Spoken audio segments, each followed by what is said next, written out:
समर्थ सदगुरु श्री साईनाथ महाराज की।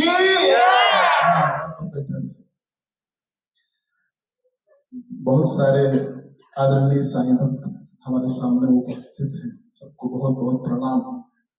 और सर्वोपरि श्री गोरक्ष गादिलकर जी, मैं 25 वर्षों से श्री साईं बाबा संस्थान से जुड़ा हुआ हूं। विश्वास मानिए, बाबा के सामने कह रहा हूं, ऐसा सशक्त और कर्मठ कार्यकारी अधिकारी मैंने आज तक नहीं देखा। तो गादिलकर जी जब बाबा की कथा सबसे पहले संस्थान ने आयोजित की थी, दास की, मैं अभी सुमित जी से ही बता रहा था, तो समाधि मंदिर के बगल में कथा होती थी और बाबा दृश्यमान होते थे। वहां से बाबा जो है वो खिड़की से दिखते थे। बुलंदियों पर है मेरे मुकद्दर का सितारा बाबा, क्योंकि कर रहा हूं तेरी समाधि का नजारा बाबा। तो वहीं से बैठ करके कथा चल रही है और बाबा दिखते थे। तो आज सूत्र देने के लिए जो बुलाया गया है, जो श्री श्याम सुरेश जी ने मुझे कहा कि इन्फ्लुएंसर्स को क्या करना चाहिए जिससे बाबा की भक्ति बढ़े, उस विषय में कथा में जो कुछ पंक्तियां मैं बोलता हूं, बोल रहा हूं। जब जब भी मुझ पर दुनिया की बलाएं आती हैं, जब जब भी मुझ पर दुनिया की बलाएं आती हैं, मैं महफूज रहता हूं, शिरडी से दुआएं आती हैं। याद बाबा की दिलाता है, चला जाता है। किस संदर्भ में बोल रहा हूं ये मैं आता हूं इस पर, क्योंकि समय का अभाव है। 15 ही मिनट है, 1-2 मिनट ग्रेस ले लेंगे। याद बाबा की दिलाता है, चला जाता है। गम थोड़ी देर के लिए आता है, चला जाता है। और जब भी गिरता हूं, शिरडी से मदद आती है। कोई आता है, उठाता है, चला जाता है। बोलो साईनाथ महाराज की। यहां पर जो शब्द का प्रयोग मैंने किया है वो है शिरडी। साहब 2020 में एक पाथरडी विवाद हुआ था, तो एक वीडियो मैंने उस समय जारी किया था, वायरल हो गया था। उसका टाइटल था शिरडी के साईं, साईं की शिरडी। शिरडी के साईं, साईं की शिरडी। मेरे भाई बहन, ये अकाट्य निर्विवाद सत्य है कि शिरडी का जो महत्व है वो सर्वोपरि था, है और सदैव बना रहेगा। इस बात को हमें हृदयंगम करना पड़ेगा, क्योंकि यहाँ पर बाबा का प्राकट्य हुआ है, यहाँ पर बाबा का उद्भव हुआ है। सदानंद वृक्षस्य मूलादिवासा, उपासनी महाराज ने बड़ा सुंदर लिखा है। इसलिए मैं आपको एक बात बता दूं कि आप जो भी रील्स बनाते हैं ना, जो वीडियोस बनाते हैं, मेरे भाई बहन, उसमें शिरडी को प्राथमिकता दीजिए। अगर साधारण भाषा में हम कहें तो शिरडी को हाईलाइट कीजिए। क्यों? क्योंकि यहाँ की जो मिट्टी है ये भी भाल पर धारण करने योग्य है। मेरा जन्म इस मिट्टी से हुआ है साहब। मैंने कई वीडियोस में बताया है, जब मेरे पिता यहाँ पर आए थे तो बाबा की मूर्ति नहीं थी, केवल बाबा की समाधि थी। और बहुत से लोगों को ये कंफ्यूजन है कि बाबा की समाधि अन्यत्र और भी है। किसी भी विभूति पुरुष की अवतार की समाधि केवल एक ही जगह पर हो सकती है, अन्यत्र कहीं संभव नहीं है। तो यहां पर बाबा का साकार स्वरूप भी है और निराकार स्वरूप भी है। इसलिए मैं आपको एक छोटा सा उपाय बता रहा हूं। क्या करूं? उपाय बताने की मुझे थोड़ी सी बीमारी है कि जब आप यहां से निकले, आज निकले, कल निकले, तो थोड़ी सी मिट्टी शिरडी की अपने भाल पर लगा लेना। मैं तो गोराडियाज में रहता हूं, वहीं से लगा लेता हूं, क्योंकि पूरा ग्राम है ना, शिरडी ग्राम है। आपके माथे पर जितनी टेढ़ी मेढ़ी लकीरें हैं, विश्वास मानिए बाबा की मिट्टी से वो सब सीधी हो जाएंगी। ऐसी कृपा है इस मिट्टी, क्योंकि साहब यहाँ की मिट्टी ने एक समय पर अनंत कोटि ब्रह्मांड के अधिपति कली पावनावतार समर्थ सद्गुरु श्री साईनाथ महाराज के चरण कमलों को स्पर्श किया है। इसमें लेश मात्र भी संशय नहीं है। इसलिए शिरडी को हाईलाइट कीजिए। जैसे कि स्थान देवता है, बहुत से लोग नहीं जानते थे, तो बादलकर जी हमने एक वीडियो बनाया कि जो स्थान देवता यहाँ पर है, यहाँ के संरक्षक हैं, जिनकी पूजा होती है, उसके बारे में लोगों को बताइए। कैसे विशुद्ध सनातन पद्धति से यहाँ पर पूजा पाठ होती है। हम जब समाधि मंदिर में जाते हैं तो वहां के जो पुरोहित हैं वो नमाज नहीं पढ़ते हैं। ये बात लोगों को मालूम होनी चाहिए। वो वैदिक सनातन मंत्रों का जाप करते हैं। भद्रम करने विष्णुयाम देवा भद्रम पश्येवाक्ष विश्वकर्या। तो कहने का अर्थ मेरा यही है कि ये जो सनातन पद्धति से यहाँ पर पूजा पाठ होती है, ये बात लोगों तक पहुंचनी चाहिए। ये बहुत आवश्यक है।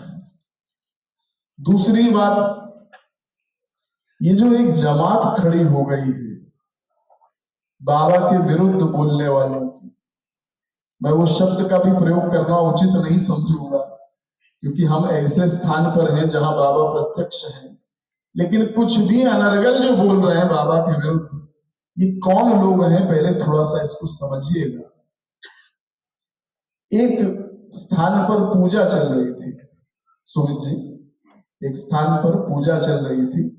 माता पिता पूजा करा रहे थे, साथ में छोटा सा उनका पुत्र था। तो पूजा शुरू हो गई।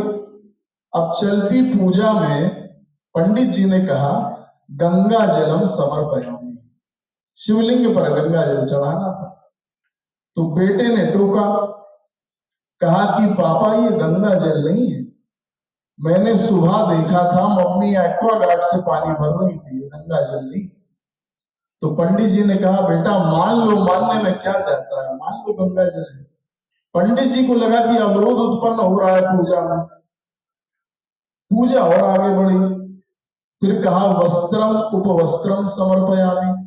अब साहब हमारे यहाँ तो प्रतीकात्मक होता है कलावा, हम तो सुपारी में गणेश जी को प्रतिष्ठापित करते हैं, क्योंकि भावात्मक पूजा होती है। और फिर जो कलावा चढ़ाते हैं उसको कहते हैं वस्त्र। तो कलावा चढ़ा दिया पिताजी ने। फिर बेटे ने टोका, कहा कि पिताजी ये वस्त्र नहीं है, वस्त्र तो ये होते हैं, ये तो कलावा है।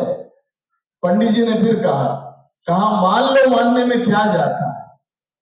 पूजा चलती रही, पंडित जी मनवाते रहे, बेटा मानता रहा। अंत में जब पूजा का विश्राम हुआ तो पंडित जी ने कहा दक्षिणा 5100 रुपए, बोलो साईनाथ महाराज की। जैसे ही पिता ने अपनी जेब में हाथ डाला तो बेटे ने हाथ रोक लिया, कहा कि अब मेरी बारी है। अपने कमरे में गया, एक कागज पर लिख करके लाया 5100 रुपए, ला करके पंडित जी को दिया। कहा पंडित जी दक्षिणा। पंडित जी ने कहा ये तो कागज है, रुपए थोड़ी है। तो कहता है मान लो पंडित जी, मानने में क्या चाहते हैं, आधे घंटे से मनवा रहे हो, कुछ मेरा भी मान लो। तो ये जो जमात है ना, ये जो लॉबी है, जो कुछ भी बोल रही बाबा को, इनका बस यही है कि मान लो, मानने में क्या जाता है। कुछ नहीं जानते ये हमारे बाबा के बारे में, अनभिज्ञ है ये सत्य से। अखंड ब्रह्मचारी सत्य सनातन प्रतिमूर्ति भगवान के बारे में ये जानते ही नहीं। लेकिन बस वही बात है, मान लो चांदनिया है, मानने में क्या जाता है। अरे साहब मैं आपको बताऊं कि सुदर्शन न्यूज में जब डिबेट हो रहा था, सुमित जी भी उसमें थे, मैं आपसे इसलिए कह रहा हूं कि ये बातें लोगों तक पहुंचनी चाहिए। जो ऐसे हैं जिनको मालूम नहीं है बाबा के बारे में, जिन्हें मालूम नहीं है शिरडी के बारे में, आपके वीडियोस से ये सत्य वहां तक प्रकाशित होना चाहिए। मैं सुरेश जी से यही कह रहा था, आपस में कोलैब करिए, कि ताकि शक्ति जो वीडियोस की है, संगठन की शक्ति बहुत बड़ी शक्ति होती है। जिस परिवार के लोग एकत्रित रहते हैं, दुनिया की कोई ताकत उसका बिगाड़ नहीं सकती है भाई, मेरी याद रखिए। तो वहां पर एक पारस जी थे, आपको याद होगा।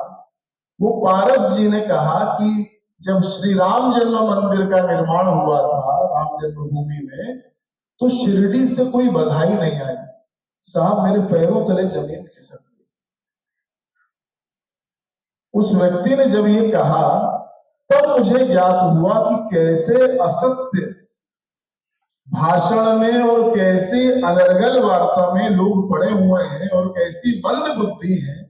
मैं जानता हूं कि अधिकृत रूप से बाबा की समाधि पर श्री राम जन्मभूमि उत्सव के निमंत्रण पत्र का भगवान के चरणों में अर्पण किया गया था। ये मैंने खुद, आप इंटरनेट में डाल करके देखिए। दूसरी बात, आदरणीय विपिन दादा कोहले मेरे बड़े निकटस्थ हैं। 1 करोड़ रुपए की धनराशि उन्होंने श्री राम जन्मभूमि मंदिर में दी थी। इसके अतिरिक्त मेरे भाई बहन, शिरडी के जितने ग्रामवासी हैं, उन्होंने अपनी कमाई में से निकाल करके गादिलकर जी थोड़े थोड़े पैसे एकत्रित करके एक बहुत बड़ी राशि जन्मभूमि के उसमें निर्माण में दी थी, लेकिन उन्हें कुछ नहीं मालूम था। फिर उन्होंने मुझसे कहा कि आपने सुना होगा। मैंने कहा सुना नहीं है, मैं साक्षी हूं, मैं आपको लोगों से मिलवा सकता हूं जिन्होंने दिया है। तो कहने का अभिप्राय यह है कि ये सब जो लोग हैं ना, मान लो मानने में क्या जाता है, इन तक इस सत्य को पहुंचाना बहुत आवश्यक है।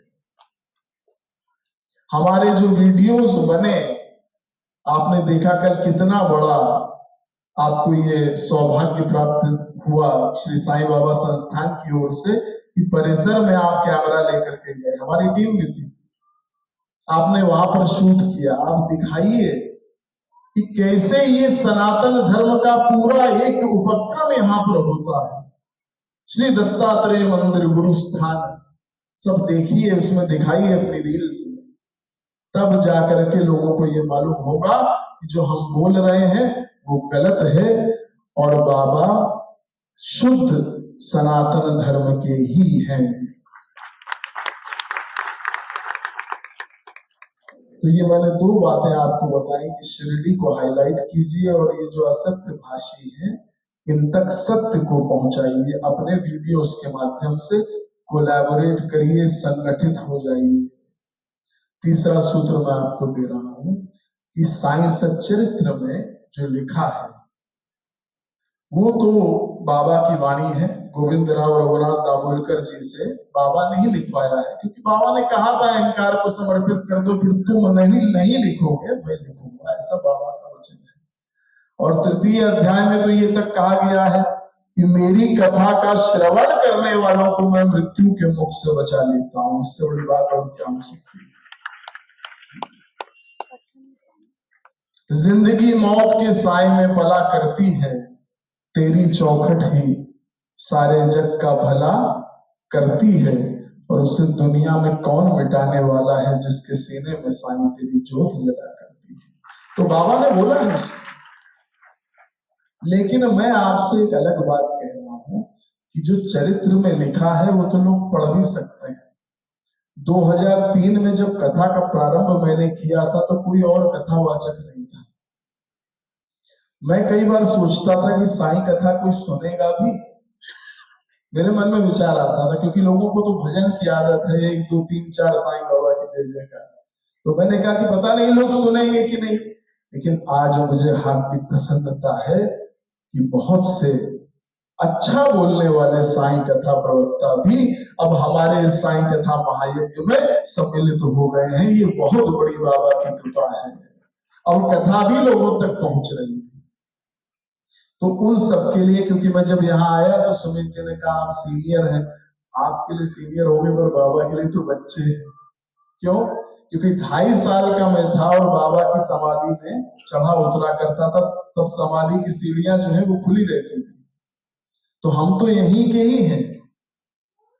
आप भले मुझे आप कानपुर वासी कहें या दिल्ली वासी कहें, और हकीकत में मैं शिरडी वासी ही हूँ। बोलो साईनाथ महाराज की।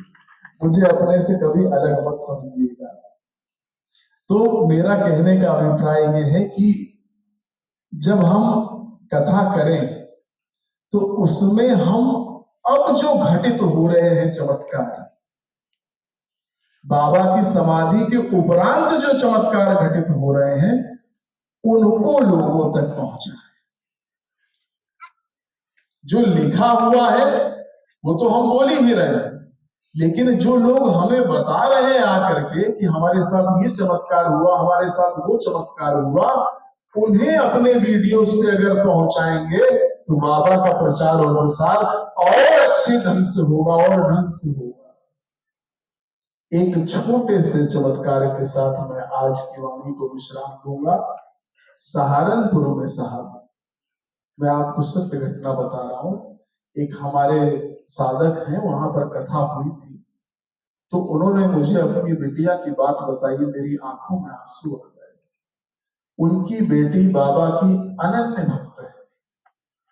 तो जब उसके विवाह का समय आया तो सबसे पहला निमंत्रण रखने के लिए वो शिरडी में आई, क्योंकि मैं शिरडी में आऊं इतनी मेरी औकात नहीं, लेकिन कभी अगर बाबा बुला ले तो फिर कोई बड़ी बात नहीं।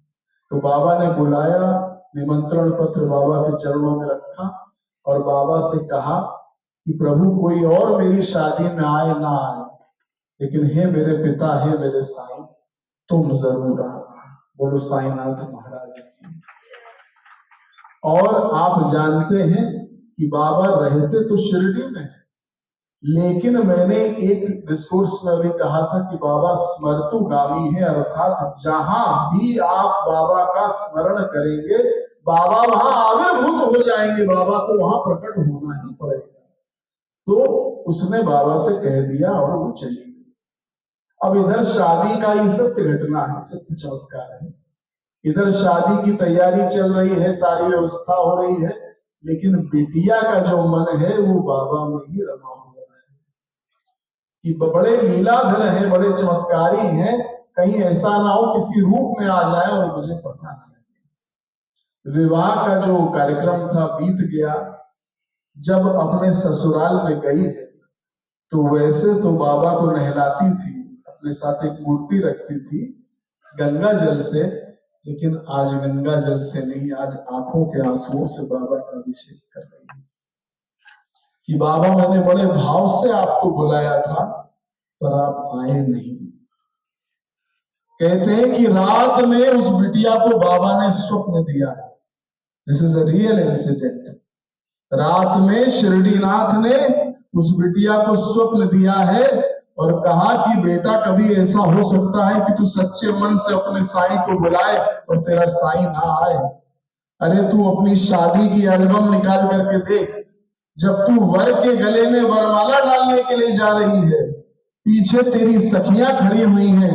अरे जरा गौर से देख, तेरी सखियों के पीछे तेरा साईं भी खड़ा हुआ है। साहब मैंने वो फोटो खुद देखी और ये 15 वर्ष पूर्व की घटना। उस समय ये सब नहीं होता था, एआई और ये सब जो भी बताया, it is in the negative. तो ऐसी घटनाएं, ऐसे चमत्कार लोगों तक पहुंचाइए कि उनका विश्वास बढ़े। अंत में आप सबको मेरा बहुत बहुत प्रणाम। जैसा कि सुमित जी कहते हैं कि आपके हृदय में बैठे साईं को मेरे हृदय में बैठे साईं का अभिनंदन, तो ये कहीं ना कहीं इसी सत्य की ओर इंगित करता है कि जो साईं यहाँ बैठा है वही साईं वहां भी बैठा है। तुझ में नारायण नारायण नारायण, मुझ में नारायण नारायण नारायण, सब में नारायण नारायण नारायण, साईं नारायण नारायण नारायण। आप सबको बहुत बहुत प्रेम और गुरु पद से बहुत बहुत आशीर्वाद श्री साईं बाबा संस्थान की ओर से। मणि जी, क्योंकि इतना पुराना रिश्ता हो गया है संस्थान से, तो अधिकार हम रखते हैं। श्री साईं बाबा संस्थान की ओर से जितने भी इन्फ्लुएंसर्स आए हैं यहाँ पर, उनको बहुत बहुत धन्यवाद, क्योंकि कार्यक्रम की शोभा मंच की शोभा से नहीं होती, कार्यक्रम की शोभा प्रेक्षागार की शोभा से भी नहीं होती है, कार्यक्रम की शोभा कार्यक्रम में आने वालों से होती है। तो ये जो शोभा आपने संस्थान के कार्यक्रम में बढ़ाई है, मैं बाबा के मंगल चरणों में यही प्रार्थना करता हूँ, यही शोभा उत्सव आपके जीवन में भी बना रहे। अगर किसी के जीवन में कोई शूल भी हो तो आज बाबा की दया से वो बाबा के चरणों का फूल बन गया है। ऐसे मेरी बाबा से प्रार्थना है, मन से पुकार कर देखो शिरडी के उस फकीर को, क्योंकि वही बदल सकता है तुम्हारे हाथों की लकीर को। बोलो साईनाथ महाराज की। बहुत बहुत धन्यवाद। मैं आदरणीय गाडीलकर सर से प्रार्थना करता हूँ, विनती करता हूँ कि कृपया आप मंच पर आए और सभी अतिथियों का आप स्वागत सत्कार करें। मैं बहन जी के साथ साथ बुलाना चाहूंगा मंच पर पवार काका जी को, लबीला जनार्दन जी को मैं बुलाना चाहूंगा, खंडेलवाल सुजय जी खंडेलवाल जी को भी मैं मंच पर बुलाना चाहूंगा, पूजा गर्ग जी के साथ साथ राकेश जनेजा भी आज यहाँ पर उपस्थित है, गोगी चांदना जी। कृपया आप सभी लोग बाबा का कार्य कर रहे हैं, आप सभी लोग मंच पर आए और साईं संस्थान की ओर से आपको साईं बाबा की शॉल, साईं बाबा का आशीर्वाद आपको दिया जा रहा है। जोरदार तालियों के साथ सभी अतिथियों का हम स्वागत कर रहे हैं।